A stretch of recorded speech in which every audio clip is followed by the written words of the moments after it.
வணக்கம். போன க்ரௌடடான வீக்கெண்டில் முதல்லயே ப்ரெஷ் ஷோவில் பார்த்த படம் இது. ஆனால் பெருசாக எனக்கு இந்த படம் ஒர்க் ஆகலை, அண்டர்வெல்மிங்காக இருந்துச்சுங்கிறதுனால இதை ரிவ்யூ பண்ண வேணான்ற ஒரு தாட்டில் இருந்தேன்.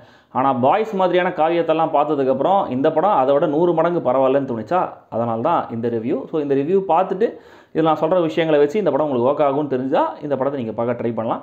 மற்றபடி என்ன சப்ஸ்கிரைப் பண்ணாதவங்க சப்ஸ்கிரைப் பண்ணுங்கள், வீடியோ கீழே கமெண்ட் பண்ணுங்கள், லைக் பண்ணுங்கள், வீடியோவை ஷேர் பண்ணுங்கள். நேற்று லைவில் ஜாயின் பண்ண எல்லாருக்கும் திரும்பவும் ரொம்ப ரொம்ப நன்றி. ஒருவேளை மிஸ் பண்ணிட்டேன் அப்படின்னு ஃபீல் பண்ணிங்கன்னா கொஞ்சம் வெயிட் பண்ணுங்கள், அதை ப்ராப்பராக எடிட் பண்ணி நான் திரும்ப அப்லோட் பண்ணுறேன். ஓகே,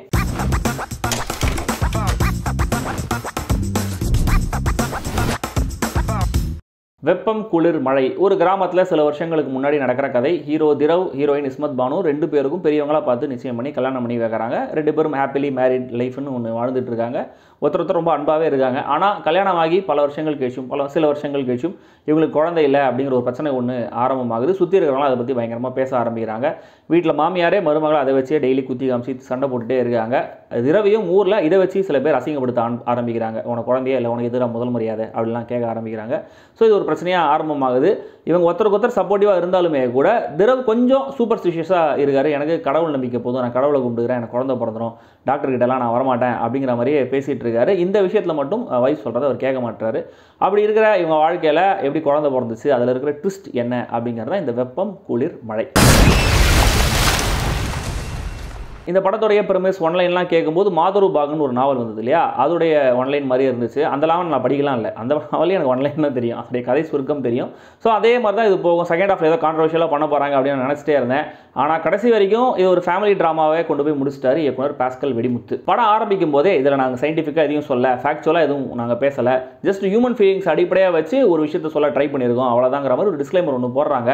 ஸோ அந்த பாயிண்ட்லேருந்து தேவைக்கு அதிகப்படியாகவே நிறைய விஷயங்களை இந்த கதை சொல்ல ஆரம்பிக்குது. மற்ற விஷயங்களை பற்றி பேசுறதுக்கு முன்னாடி performance wise hero Thirav, heroine Ismath Banu 2 பேருமே நீட்டான பர்ஃபார்மன்ஸை கொடுத்துருக்காங்க.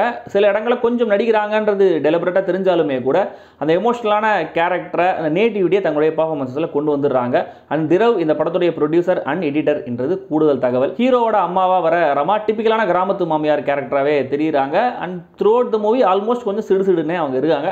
எம்எஸ் பாஸ்கர் இந்த படத்தில் வீணடிக்கப்பட்டிருக்காரு. மற்றும் பலர் மாதிரி இன்னும் சில கேரக்டர்ஸும் ஆக்டர்ஸும் இருக்காங்க படத்தில். அவங்களாம் கொஞ்சம் அமைச்சராகவே தெரியுறாங்க. இந்த கதை 2002, 2005 மாதிரியான காலகட்டத்தில் நடக்கிற மாதிரி நம்மளுக்கு காமிக்கிறாங்க. ஆனால் டெக்னிக்கலாக இந்த படத்தை பார்க்கும்போது 2002ல் 92ல் எடுத்த மாதிரி சினிமாடோகிராஃபி, எடிட்டிங், மியூசிக்லாம் அந்த ட்ரெண்ட்லேயே இருக்குது. குழந்தையின்மை, அதை ஒட்டி சொசைட்டியில் ஒரு கப்பல்ஸ் இருக்கிற ப்ரெஷர், இதை பதிவு பண்ணணும்னு நினச்சிருக்காரு இயக்குனர். மேபி இப்போ கொஞ்சம் அவேர்னஸ் வந்துச்சு அதை பற்றி.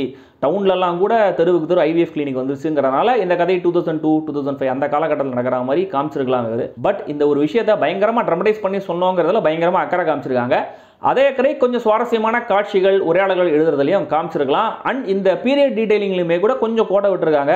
2005ல் நடக்கிற மாதிரியான ஒரு காட்சியில் 2022 போர்டில் இருக்குது. ஒரு கப்பலுக்கு குழந்தை பிறக்கலாம், கண்டிப்பாக ஹஸ்பண்டுக்கு எந்த குறையும் இருக்காதுன்னு நினைக்கிற மைண்ட் செட். தென் ஒரு குழந்தைக்காக எவ்வளோ வயசு வித்தியாசம் இருந்தாலும் பரவாயில்ல, 2வது கல்யாணம் பண்ணிக்கலாம்னு நினைக்கிற அந்த ஒரு மைண்ட் செட். தென் குழந்தை இல்லைனா லைஃபே இல்லைங்கிற மாதிரி பேசுறது, இன்னும் நிறைய விஷயங்கள் இந்த படத்தில் பேசப்பட்டிருக்கு. ஆனால் அதெல்லாம் கருத்தா, மெசேஜா, பிரீச்சியாக சொல்லப்படலை. ஜஸ்ட் ஆஸ் இட் இஸ் பதிவு பண்ணியிருக்காங்க, அவ்வளவே. ஹஸ்பண்ட் அண்ட் ஒய்ஃப் பெட்ரூமில் இருக்காங்க, ஒரு சீனில் சண்டை போடுறாங்க, ஒரு சீனில் கொஞ்சிக்கிறாங்க, ஒரு சீனில் அந்யோன்யமாக இருக்காங்கன்னு நிறைய விஷயங்கள் உங்களுக்கு காட்டுறாங்க. டுவர்ட்ஸ் ஏன் சொல்ல போகிற அந்த மெசேஜுக்காக இந்த விஷயங்களை கொஞ்சம் எம்பசிஸ் அதிகமாக இருந்திருக்கலாம். ஆனால் இவ்வளவு காட்சிகள் ஒரே லொக்கேஷனில் திரும்ப பார்க்கும்போது அது ரெப்படேட்டிவாக இருக்கே தவிர என்டர்டெய்னிங்காக இல்லை. தென் டோனலாகவும் இந்த கதையை சீரியஸாக எடுத்துக்கணுமா இல்லை ஒரு பிளாக் காமெடி மாதிரி எடுத்துக்கணுமான்னு எனக்கு புரியவே இல்லை. ஏன்னா இந்த குழந்தையின்மைங்கிறதா கதையோட கோர் இல்லையா. இந்த பிரச்சனையை ஒரு சில இடங்களில் காமெடியாக அப்ரோச் பண்ணுறாங்க, அதை வச்சு பயங்கரமாக டீஸ் பண்ணிக்கிறாங்க, கிண்டல் பண்ணுறாங்க. ஒரு சீனில் அதை வச்சு பயங்கரமாக சோகமாக இருக்காங்க. ஸோ அதை நான் எப்படி ஃபீல் பண்ணோம் அப்படிங்கிறது எனக்கு புரியல. இன்ஃபேக்ட் ஒரு சீனில் எம்எஸ் பாஸ்கர் ஒரு சின்ன பையனை கலாய்க்கிற மாதிரி ஒரு சீன் வரும். அது லென்த்தியாக ஒரு 5-10 நிமிஷம் போயிட்டே இருக்கும். அந்த பையன் வீடோ ஏதோ வாங்கிட்டு வா அப்படின்ற மாதிரி சொல்லுவார். அந்த பையன் எல்லா இடத்துக்கிட்டு போய் கேட்பான், சுற்றி இருக்கலாம், ஆனால் சிரிச்சிட்டே இருப்பாங்க. So it was supposed to be a comedy scene. ஆனால் சிட்டியில் பிறந்து வளர்ந்த எனக்கு அந்த கிராமத்து ஸ்லாங்கில் அது என்ன சொல்ல வராங்க, அது என்ன காமெடின்னு கடைசி வரைக்கும் புரியல. இது இல்லாமல் இன்னும் கூட சில காட்சிகள் கதைக்கு தேவையே இல்லாமல் தனியாக ஒரு ட்ராக்கில் போயிட்டே இருக்குது. வில்லன்ற மாதிரி ஒரு கேரக்டரை கொண்டு வராங்க, ஆனால் செகண்ட் ஹாஃபில் அவரையும் ஆஃப் பண்ணிடுறாங்க. ஹீரோயினுக்கு பர்சனலாக ட்ராஜடி நடக்கிற மாதிரி ஒரு சீக்வன்ஸ் இருக்குது, அதுவும் கூட லென்த்தியான சீக்வன்ஸ் தான்.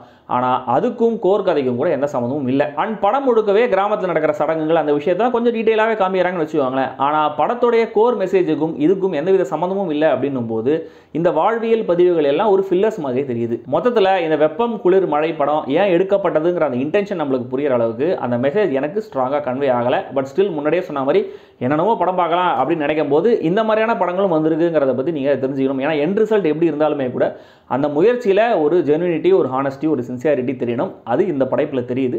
ஸோ விருப்பம் இருக்கிறவங்க ட்ரை பண்ணி பாருங்கள். இந்த படம் தியேட்டர்ஸில் மட்டுமே இப்போதைக்கு ரிலீஸ் ஆயிருக்கு. படத்துடைய மைல்டான வயலன்ஸ், இன்ட்ரென்ஸான சில மூமெண்ட்ஸ், இன்டிமெண்ட்டான சில மூமெண்ட்ஸ், சில வசனங்களுக்காக இது 16 வயசு கீழே இருக்கிறவங்களுக்கான படம் இல்லை. அது மைண்டில் இருக்கட்டும்.